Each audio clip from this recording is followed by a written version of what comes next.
जब दुनिया से इंसान प्रवास कर जाता है, दुनिया से इंसान चला जाता है, उनका नाम-ए-अमल बंद कर दिया जाता है, कब्र में उनको कोई नेकी नहीं पहुंचती है।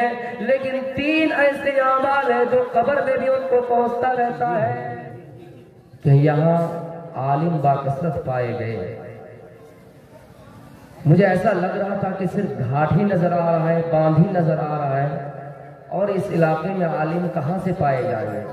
लेकिन बड़ी खुशी हुई उलमा से मिलकर, खुसूसन मक्की साहब से भी मेरी मुलाकात हुई, कारी साहब से कई दिनों से मुसलसल बात होती रही, और अख्तर साहब मिफ्ताही जो है, जिनको मैं एक उस्ताद की हैसियत से जानता हूँ। तो मेरे भाइयों, आज का मेरा प्रोग्राम जो आपके सामने होने जा रहा है वो इल्म के सिलसिले में। अगर आपका 1 रुपया भी मस्जिद में लग जाए, आपका 2 रुपया भी अगर मस्जिद में लग जाए, इन्हीं 2 रुपये से मस्जिद की तामीर में जो फायदा होगा, वहां पर आने वाले मुसल्ली जब तक नमाज पढ़ते रहेंगे, आपको उनका सवाब कब्र में मिलता रहेगा। मेरे भाइयों, ये सबका जारिया है। और इल्मिन युंतफ़उ बिही, या ऐसा इल्म जो आपको फायदा पहुंचता रहे, फायदा पहुंचाता रहे।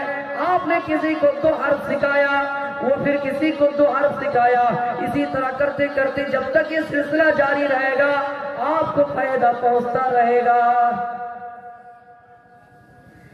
किसी आलिम में, किसी कारी ने किसी को कुरान का 2 हर्फ, कुरान का 2 हर्फ सिखाया, फिर वो बड़ा हो मौलवी बना। हमारे शेख कह रहे थे कि हमारे जरिए से कितने आलिम बने हैं। शेख दुनिया से अगर चले जाए, मेरे भाइयों, जितनी नस्लें आएंगी, जब तक कयामत नहीं होगी, जितनी नस्लें आएंगी और ये पढ़ाई का सिलसिला जारी रहेगा, उनकी नस्लें जब तक बढ़ेंगी, वो इल्म जहां तक फैलता रहेगा, जहां तक पहुंचता रहेगा, आपको फायदा पहुंचता रहेगा। और तीसरी चीज है, अव्वलदिन सालिह, आपका नेक लड़का जो आपके लिए दुआ करे। मेरे भाइयों, अगर आपने किसी को मदारिस में तालीम हासिल करने के लिए मदरसा भेजा, इल्म सीखने के लिए किसी को मकतब भेजा, किसी को मदरसा भेजा, वो दीनी इल्म हासिल किया, वो आपके हक में दुआ करेगा, और जब तक दुआ करेगा आपको फायदा पहुंचता रहेगा। दुआ करेगा, अल्लाह उसकी दुआ को कबूल करेगा और आपको नेकी मिलती रहेगी, कब्र में भी आपको नेकी मिलती रहेगी। इसलिए जरूरी है कि हम अपने बच्चों को दुनियावी तालीम के साथ साथ पहले दीनी तालीम, उसके बाद दुनियावी तालीम, दोनों चीज जरूरी है। तलबुल इल्म फरीज़तुन अला कुल्ली मुस्लिम, हर मुसलमान को इल्म सीखना जरूरी है। अगर कोई इमाम है, सिर्फ ये नहीं कि इमाम नमाज पढ़ाए, तो उन्हीं को कुरान की जानकारी हो, उन्हीं को कुरान की सूरतें मालूम हो। जो मुक्तदी पीछे नमाज पढ़ने के लिए आए, उन्हें मालूम ना हो, ऐसी बात शरीयत में नहीं है। शरीयत ये कहती है कि अगर कोई मुक्तदी पीछे नमाज पढ़ रहा हो, उन्हें भी इतना यकीन हो, इतना ज्ञान हो, इतनी जानकारी हो कि अगर इमाम से खता हो जाए, इमाम भूल कर जाए, कोई सूरत पढ़ रहा है, अगर गलती कर जाए, तो मुक्तदी को इतनी सलाहियत रखनी होगी कि पीछे से वो लुकमा दे सके। लेकिन हम और आप ये सोचते हैं कि हमारे पास करोड़ों रुपया है, हम अपने घरों में एक हाफिज बुला लेंगे, एक आलिम बुला लेंगे और हम पैसे कमाने में लग जाएंगे। मेरे भाइयों, आपको भी इल्म सीखना जरूरी है। हाँ, अगर आपको आलिमों से मोहब्बत है, आप उन आलिमों को घरों में लाइए, अपने बच्चों को दर्स दिलवाइए। लेकिन आप ये सोचें कि हम पैसे कमाने की फिक्र में रहेंगे और नेकियां कमाने के लिए आलिमों को घरों में बुलाते रहेंगे, हम नहीं सीखेंगे। क्योंकि हम तो पैसा दे रहे हैं, हम मजदूरी दे रहे हैं, उनको अपने घरों में बुला कर इल्म हासिल कर लेंगे। नहीं, आपको भी इल्म सीखना जरूरी है, आपको भी इल्म सीखना जरूरी है। एक मर्तबा एक इमाम साहब नमाज पढ़ा रहे थे, सूरह फातिहा की तिलावत करते करते आखिर में जब पहुंचे तो वलद्दालीन के बजाय क्या पढ़ा? वलद्दालून। जब हम और आप नमाज पढ़ाते हैं या कोई इमाम नमाज अगर पढ़ाए तो क्या कहें? वलद्दालीन। मुक्तदी मुक्तदी पीछे से क्या कहेंगे? आमीन। तो जब इमाम साहब ने चुप से ज़ालुन कह दिया तो मुक्तदी भी बड़े चालाक थे, क्या कहा? आमीन। नहीं समझ में आया? तो क्या पता चला कि इल्म सीखना हर एक के लिए जरूरी है। मुक्तदी को भी इतनी सलाहियत रखनी होगी, उन्हें भी इतनी मालूमात रखनी होगी कि अगर इमाम भूल कर जाए पीछे से लुकमा देने की सलाहियत रखी। तो ये सोचते साहब इमाम साहब आज नहीं आएंगे नमाज पढ़ के, हम भी नहीं जाएंगे। इमाम साहब नहीं है, अगर हम पीछे से जाएंगे तो डर लगता है कहीं ऐसा ना हो कि हमें इमाम बना दिया जाए।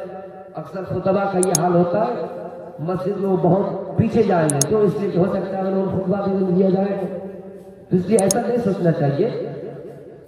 घर के जिनकी जिम्मेदारी वो तो अदा करते ही है, लेकिन हमें और आपको भी इतनी एहतियात रखनी चाहिए कि और कोशिश करनी चाहिए कि अगर मौका मिल जाए तो उसको गनीमत समझना चाहिए। हर इंसान को इल्म सीखना जरूरी है। और इल्म के लिए लोग कितना क्या करते थे, इल्म सीखने के लिए कितना दिरहम और दिनार खर्च किया करते थे। मेरी बहनों, इस वाक़े को गौर से सुनो। एक शख्स था जिनका नाम फर्रुख था, अबू अब्दुर्रहमान के नाम से जाना जाता है।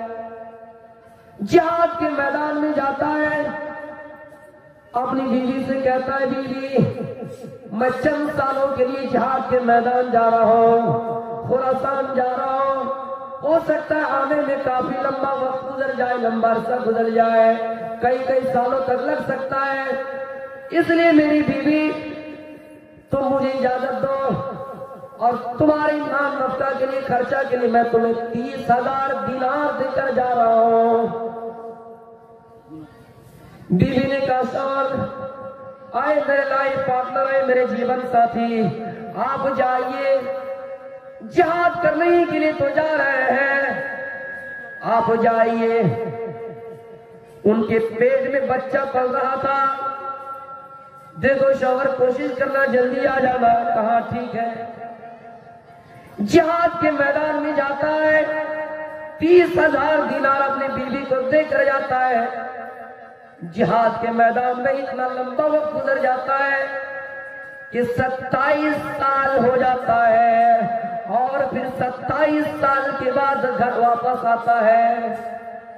27 साल के बाद घर वापस आता है। 27 साल के बाद जब घर वापस आया, पेट में जो बच्चा पल रहा था, उनकी बीवी के पेट में जो बच्चा पल रहा था, वो बच्चा बड़ा होता है, उनका लड़का था, उनका बेटा था, बड़ा होता है, 26-27 साल का वो लड़का हो जाता है और वो अपने घर का मालिक बन जाता है। बाप 27 साल के बाद जिहाद के मैदान से घर वापस आता है। घर का दरवाजा खोला, बेटा बाहर आया।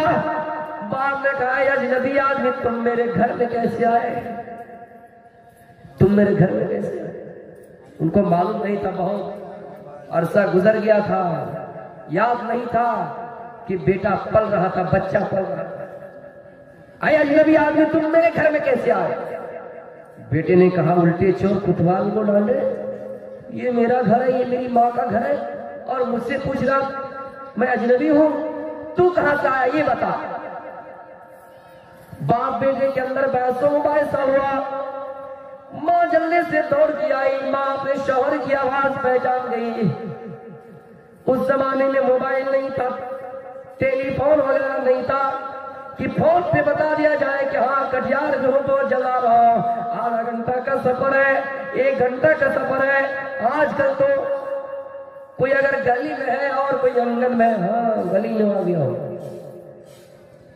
लेटर वोटर का जमाना नहीं था, या फिर आ रहा था बहुत देर से आ रहा था। बीवी अपने शौहर की आवाज पहचान गई, दौड़ती हुई आई और अपने बेटे और शौहर के दरमियान मुहाइल हो गई। बेटे से कहा, है मेरा बेटा, ये तुम्हारे बाप है जिनके बारे में मैं तुम्हें किस्से कहानियां सुनाया करती थी, ये तुम्हारे वालिद है जो तुम्हें छोड़कर चले गए।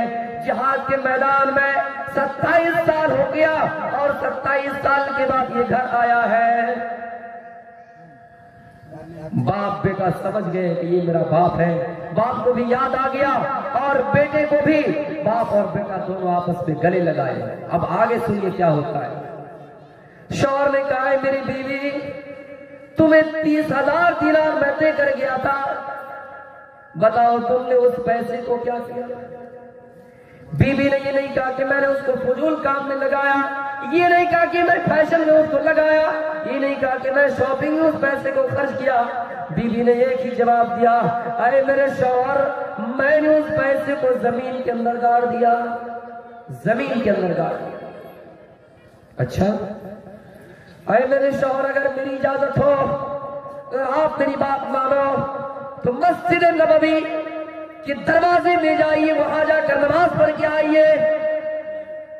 जल्दी से वुज़ू बनाता और मस्जिद नबवी के दरवाजे खुलने वाले दरवाजे में प्रवेश करता है और नमाज पढ़ता है। नमाज पढ़ने के बाद उनका बेटा खड़ा होता है, उनका बेटा खड़ा होता है किसके लिए? वो अज़ो नसीहत करने के लिए खड़ा होता है। बड़े बड़े उलमा उस जगह पे बैठे हैं, बड़े बड़े मुहद्दिस उस जगह पे बैठे हैं, बड़े बड़े मुहद्दिसीन की मजमे में मजलिस में वो आदमी उठकर खड़ा हुआ और दर्स देने लगा। चेहरे को ढांप लिया, इसलिए कि पहले बात हो चुकी थी। अब इसको पता नहीं कि ये मेरा बेटा है। इनको जो 27 साल के बाद आया, देख रहा कि तकरीर कर रहा है, लोगों को दर्स दे रहा है।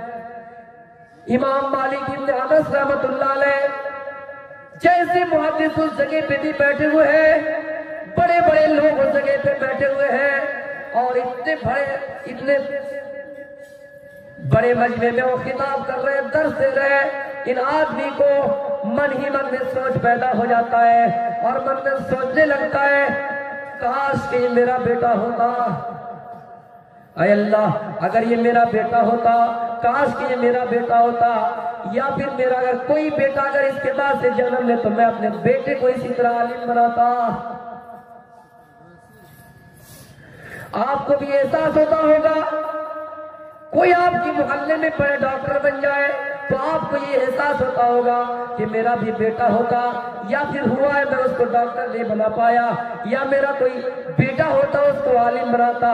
लेकिन ये चीज गुजर जाने के बाद होता है, पहले आपको ये एहसास नहीं होता है, पहले आपको एहसास नहीं होता है। उमर ईमन में सोचने लगे, या अल्लाह मेरा बेटा अगर इस जगह पे खड़े होकर दर्स देता, मेरा बेटा इस जगह पे अगर खड़े होते बड़े बड़े उलमा के सामने कुरान और हदीस की बात कर रहा होता तो ये मेरे लिए कितने फख्र की बात होती। मन ही मन में सोच रहा है, लोगों से पूछता है फला ये कौन है बताओ।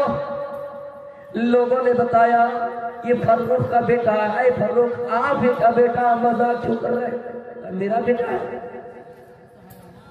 चेहरा खोला गया, देखा कि ये मेरा ही बेटा है। खुशी के मारे झूम उठ अल्लाह का शुक्रिया अदा किया। जल्दी से दौड़ के अपने घर गए, बीवी को अपने करीब बुलाया। ओ बीवी, मैंने तुमसे पैसे के बारे में पूछकर गलती कर दिया। ओ मेरी बीवी, अल्लाह की कसम, वल्लाही मा ज़य्यती, तुमने इस 30,000 दिनार को बर्बाद नहीं किया है। तुमने इस 30,000 दिनार को मेरे बेटे की परवरिश में, मेरे बेटे की तरबियत में लगा दिया है, फजूल में खर्च नहीं किया है। 30,000 दिनार जो छोड़ के गए थे ना, तो अपनी बीवी से कहा, बीवी बताओ तुमने इस पैसों को क्या किया, कहां खर्च किया। तो उसकी बीवी ने कहा, जाओ मस्जिद में पता लग जाएगा। जब उसका बेटा लोगों को दर्स दे रहा था, जिनका नाम रबिया रहमतुल्लाह अलैह है, मेरे भाइयों, उसको एहसास हो गया कि मेरी बीवी ने उस पैसे को फजूल में खर्च नहीं किया है। एक औरत होकर इतना बड़ा कारनामा अंजाम दिया। आजकल की हमारी माँ और बहनें, बेटा अगर मर जाए, ओ मेरा सहारा कौन बनेगा, कौन खिलाएगा। शौहर अगर मर जाए, नोहा करने लगी, हमें कौन खिलाएगा। बाप मर जाए, भाई मर जाए। लेकिन उस जमाने की औरतें, शौहर चला गया, 27 साल के बाद फर्रुख घर आया, लेकिन उसने तरबियत अपनी औलाद की किस तरह की कि बड़ा आलिम बनाया।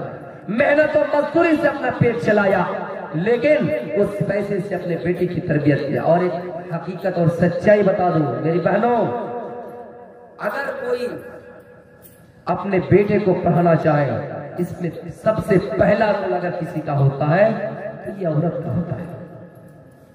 कितने ऐसे साथी हैं जो हमें अपनी दास्तान सुनाते हैं कि मौलवी साहब मेरी माँ के अलावा मुझे कोई पढ़ाना नहीं चाहता है, मेरा बाप मुझे पढ़ाना नहीं चाहता है, बाप चाहता है कि मैं, बाप जिस तरह कमाता है मैं भी कमाऊं, पड़ोसी तरक्की कर रहा है माल दौलत में, मकान बना रहा है, बिल्डिंग बना रहा है, मेरा बाप यही चाहता है कि मैं भी उस तरह कमाऊं, लेकिन मेरी माँ की एक ही ख्वाहिश है कि मैं आलिम बनूं, मैं डॉक्टर बनूं, मैं इंजीनियर बनाऊं, और मेरी माँ मुझे अपने पैसे से पढ़ाए। मेरी बहनों, सबसे पहला रोल अगर अदा करने वाला कोई है अपने बच्चे की तरबियत में, अपने बच्चों की तालीम में, तो सबसे पहला किरदार अगर कोई है तो आपका है। सबसे पहला कारनामा अंजाम देने वाला अगर कोई है तो वो खातून, वो मर्द नहीं है, ये सच्चाई है। एक वाक्य बता दूं, एक मर्तबा एक साहब अपने बच्चों को पढ़ा ही नहीं रहे थे, बीवी से रोज गाली गलौज, रोज डंडा लाठी, मैं मना कर रहा हूं, बार बार मना कर रहा हूं, तुम अपने बेटे को मदरसा ना भेजो, ना भेजो। एक दिन बाहर से काम उम करके आया, थका हुआ था, बीवी घर में झाड़ू लगा रही, अलमारी से एक रिजल्ट निकला, रिजल्ट मैट्रिक वगैरह का होगा, रिजल्ट निकला। बाप ने कहा उठाओ इसको, क्या है? उठाया, देखा कि रिजल्ट है, देखा उसमें 2-4 पर्चे में फेल है। बाप को बड़ा गुस्सा आया, कमीने मैं तुमसे कहा करता था ना तुम अपने लड़के को बाहर ना भेजो, देखो तुम्हारा लड़का बाहर में जाके क्या करता है। बेटे को बुलाया, बेटे ने कहा बाप एक मर्तबा गौर करके देख लो इस रिजल्ट पर, किसका रिजल्ट है। बाप ने जब चश्मा लगाकर देखा तो उनका खुद का रिजल्ट है, सदियों पहले अलमारी में रखा हुआ था, माँ ने झाड़ू लगाया, झाड़ू से बाहर वो निकल आया। तो ऐसे बाप होते, वो पढ़ाना नहीं चाहते तो नुक्स निकालना चाहते हैं। जिस तरह कुछ लोग होता है, मेहमान अगर घर में आ जाए, उसको पसंद ना आए तो किसी तरह मेहमान के नुक्स निकाल कर उसको निकाल देते हैं। तो ये सबसे पहला अगर किरदार किसी का है तो औरत का है, मेरी बहनों समझ जाइए।